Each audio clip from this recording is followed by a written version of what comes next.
Hola, ¿cómo están? De nuevo aquí en el canal de YouTube del diario en las entrevistas de Punto Final. Hoy el doctor José Daniel Trujillo Arcila, abogado, exnotario, no le gusta lo que va a decir, pero historiador. Entonces vamos a hablar con él como de esos chismes históricos, de esos que a uno le gusta escarbar por ahí y dice, uy, ¿cómo así? No sé qué. Entonces lo vamos a aprovechar para esos temas. Doctor, bienvenido al canal de YouTube. Muy complacido de la invitación que me formulas. La verdad es que la palabra historiador tiene un significado muy grande porque hay personas que realmente se han dedicado a la investigación. Yo soy un gomoso de los hechos del pasado, de la reconstrucción de la historia, que siempre será parcial, una visión de vencedores, de ganadores, de derrotados, de triunfadores, pero de todas maneras practico desde el colegio bachillerato esa formación de ahondar en el pasado para poder tener referentes nuevos en cuanto a la construcción de una nueva sociedad. Pero venga, antes de arrancar con el tema que nos trajo acá, es que veo esta oficina que hay Bolívar en pintura, Bolívar en busto, Bolívar en estatuita, más Bolívar. Yo soy... de acá como esa afinidad con Simón Bolívar. No son las únicas. Tengo una muy buena bibliografía de Simón Bolívar. Soy un apasionado por la obra y la tarea adelantada por Simón José Antonio de la Santísima Trinidad Bolívar Palacio, es decir, Simón Bolívar. No quiero mencionar los otros apellidos que siguen, porque para la época en que vivió, todos sus apellidos hasta en el 10º lugar eran muy, muy importantes, pero me apasiona mucho la historia de un personaje tan cuestionado al final de su vida, tan criticado, tan mal entendido, pero realmente un personaje que tuvo una dimensión continental y mundial. Antes de que los europeos pensaran, por ejemplo, en la Unión Europea, hace 40, 50 años, ya Bolívar en 1827 estaba convocando el Congreso Anfitriónico de Panamá, que era una unión de todas estas repúblicas para ser un frente común, ser un país fuerte frente al Brasil, frente a los Estados Unidos, poder tener un mercado mayor de ingresos, de temas tributarios, de exportaciones, etcétera, etcétera. Y de total actualidad, porque ayer lo veíamos en el cambio de gobierno de la CEPAL, que hacia eso apuntan los países de América del Sur, a conformar una especie de Unión Europea, pero americana. Hay un detalle muy importante. El constituyente del 91, en el preámbulo de la Constitución que nos rige, estableció la unidad latinoamericana.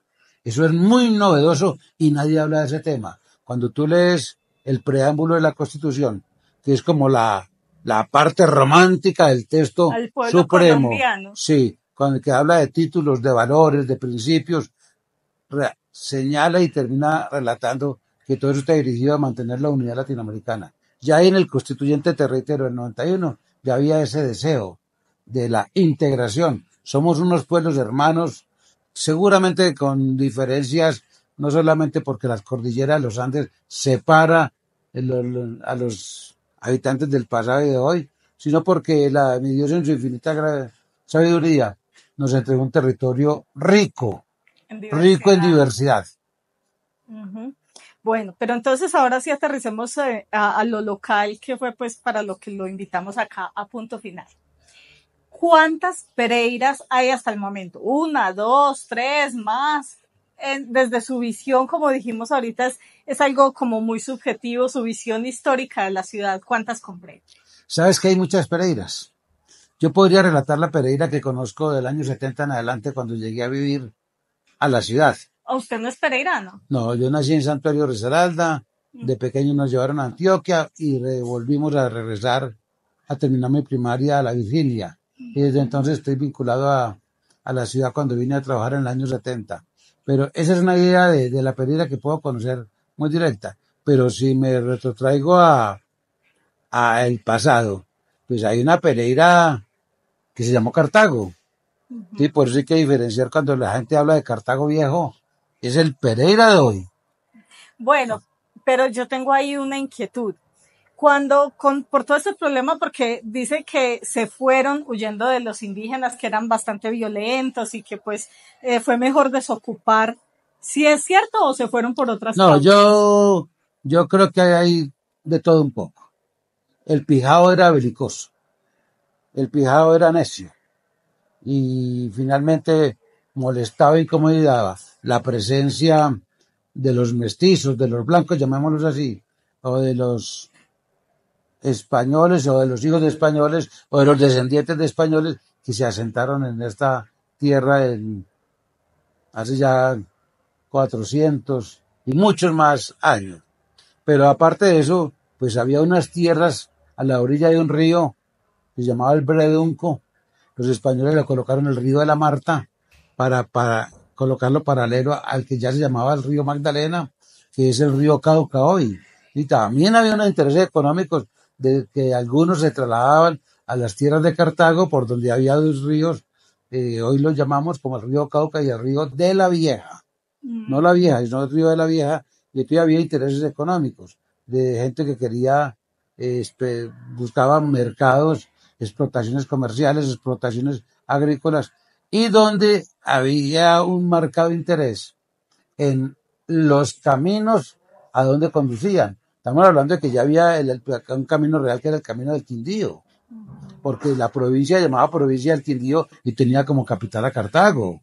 Al Cartago que está ubicado hoy en el mismo sitio donde fue trasladado hace 160, 170 años. Entonces la historia que tú me preguntas, ¿y los indígenas pues, hicieron posible el traslado? La respuesta es, tuvo mucho que ver, pero también había intereses mercantiles y comerciales que después se van a desarrollar cuando el gobierno de la Unión contrata la construcción del Camino del Privilegio.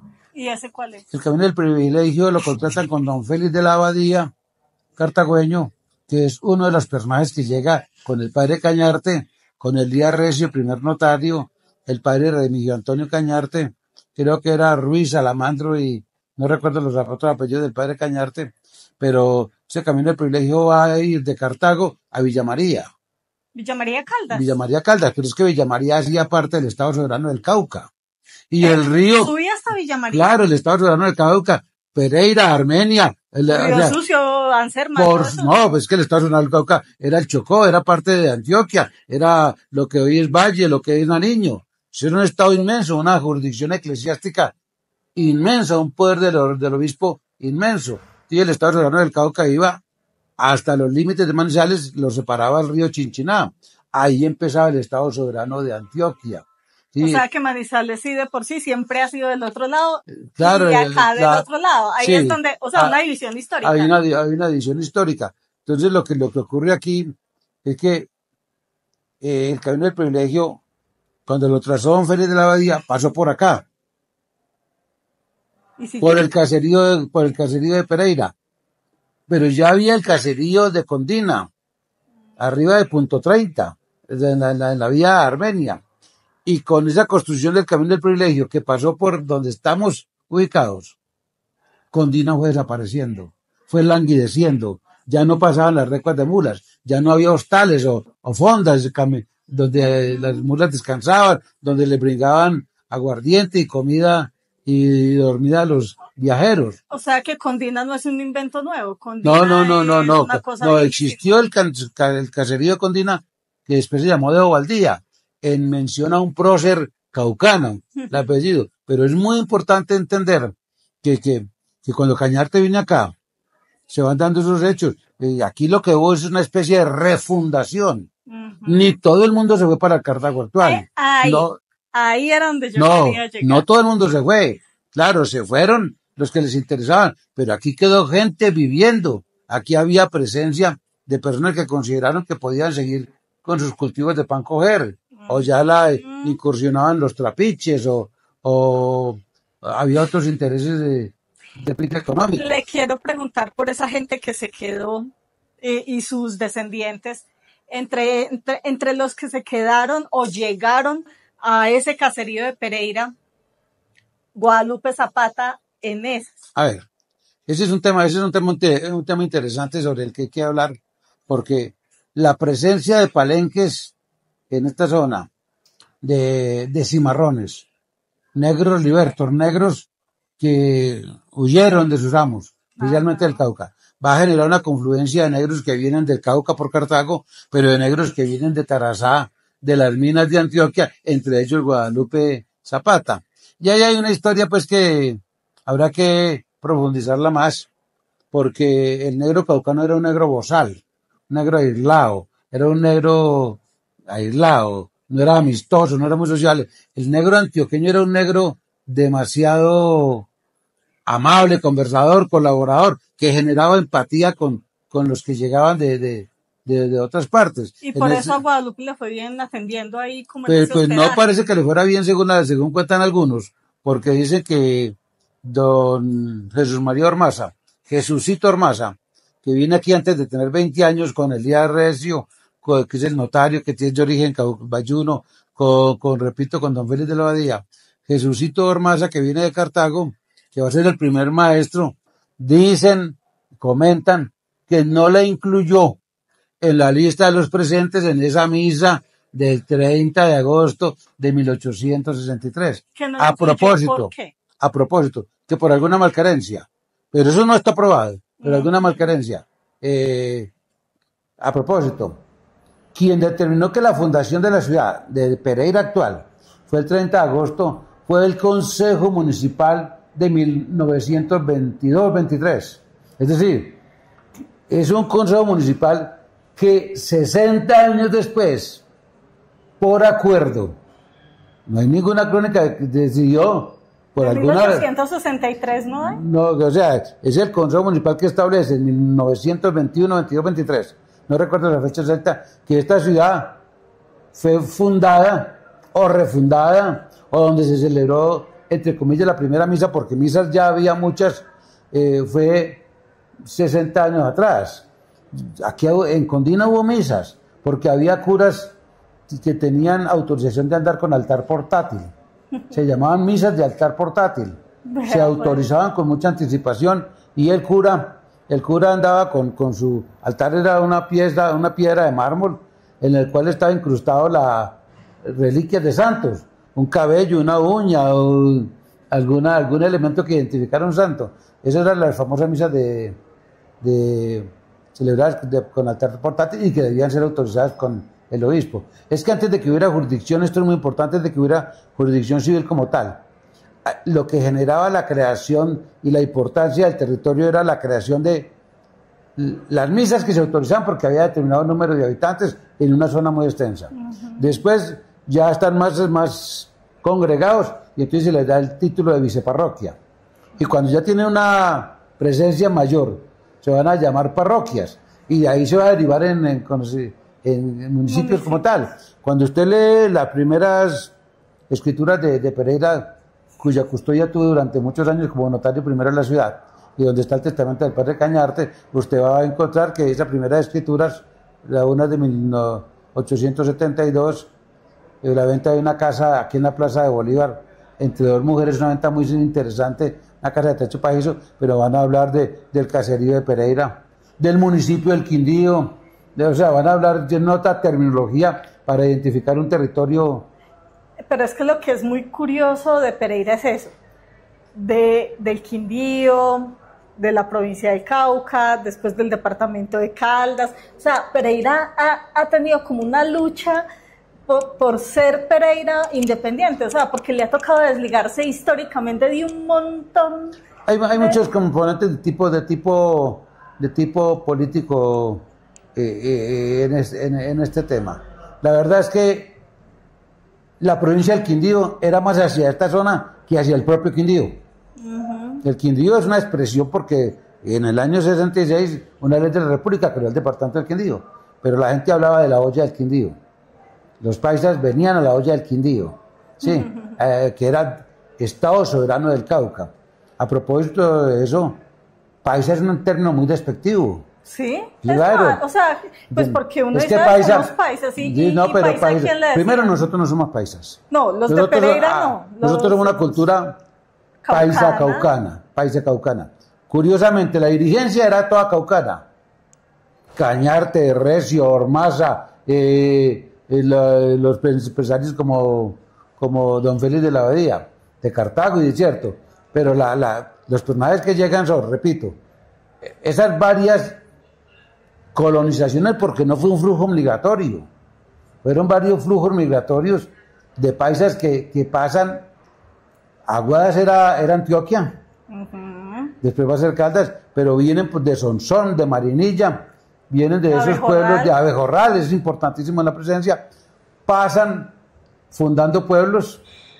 Salamina, que iba a ser la capital. Salamina, pero si usted mira se da cuenta que las fechas no cuadran entre la fundación de un pueblo y el que sigue y el que sigue, porque hubo fundaciones, fundaron los pueblos, después vino otro flujo y fundó pueblos en la mitad de los que ya estaban fundados, y esas fechas no son como una consecuencia lógica. Pero explíquenos lo de paisa, ¿qué pasa con paisa? Es que paisano es un término que yo digo despectivo, porque los caucanos no vieron con buenos ojos la llegada de esta gente que venía a apropiarse del territorio. Estamos en tiempos de la independencia, hemos logrado la independencia y entonces el gobierno de la época, todos estos próceres que nos enseñaron de la escuela, van a procurar que estas tierras sean habitadas, que haya fundaciones, que haya producción, y para eso determinan que los que lleguen a estas tierras se les adjudique una tierra, que si hay poblados nuevos se establezca una de determinada extensión para el poblado, para los habitantes, para que tengan sus cultivos, y entonces los caucanos van a ver a estos señores como invasores. Como los paisas invasores. Paisa viene de paisano. Es un peyorativo. Un paisano invasor. El paisano es, si no estoy mal, el término es muy francés, es alguien que llegó, un vecino acercado o allegado, ¿cierto? Un recién llegado. Un recién llegado. Entonces paisa es, ahí llegaron esos paisas, no dijeron esos paisanos. Y entonces, en sentido estricto, paisa sería los que vinieron y se quedaron. Sin ser los que invitados. vinieron y se quedaron, ¿cierto? Pero por supuesto que ¿dónde llegaron? De una región del oriente antioqueño, básicamente, ya lo hemos dicho, Abejorral, Sonsón, Marinilla, hacen presencia, vienen por esa colonia norte de lo que hoy es Caldas, y va a ser muy importante su presencia acá. Esa confluencia va a permitir que haya ciudades y pueblos, unos en estas zonas y otros en ladera. Del valle de Cartago hacia arriba, todos son pueblos paisas. Y si vas a Murillo, si vas a Santa Isabel, si vas al Líbano, eso es paisa. Ellos no son tolimenses. No, es más, son paisa boyacenses. Murillo, ¿por qué? La casa de pala tarada, de tabla parada como la de Murillo, eso, y el cultivo de papa, eso lo aprendieron con los boyacenses que llegaron a habitar ese lado, que es el lado oriental de la cordillera central.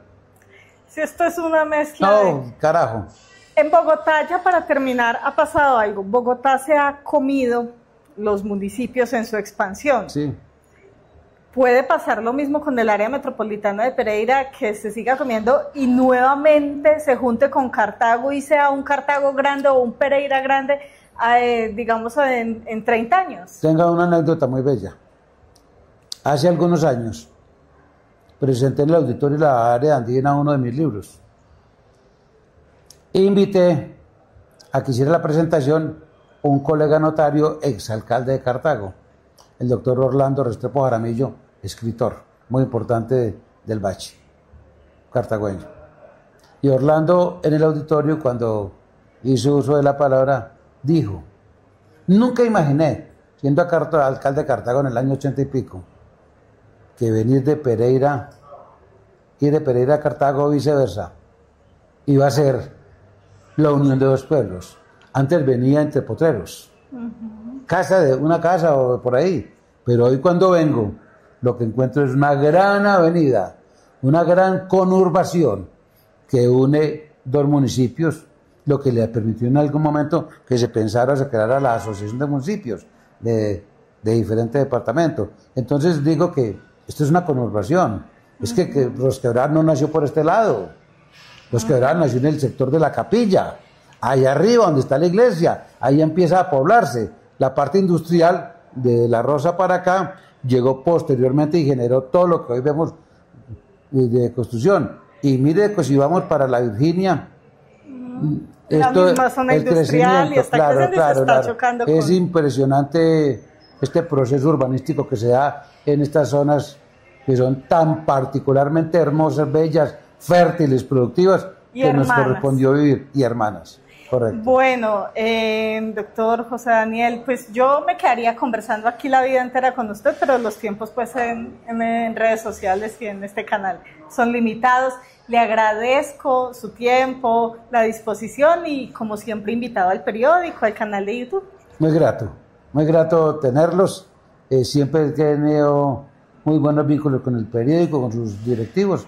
Fui columnista durante mucho tiempo. Me publicaron muchos cuentos, me publicaron muchas cosas, de manera que tengo muchos recuerdos del periódico y la amistad que me brindó el doctor Javier desde el momento en que lo fundó.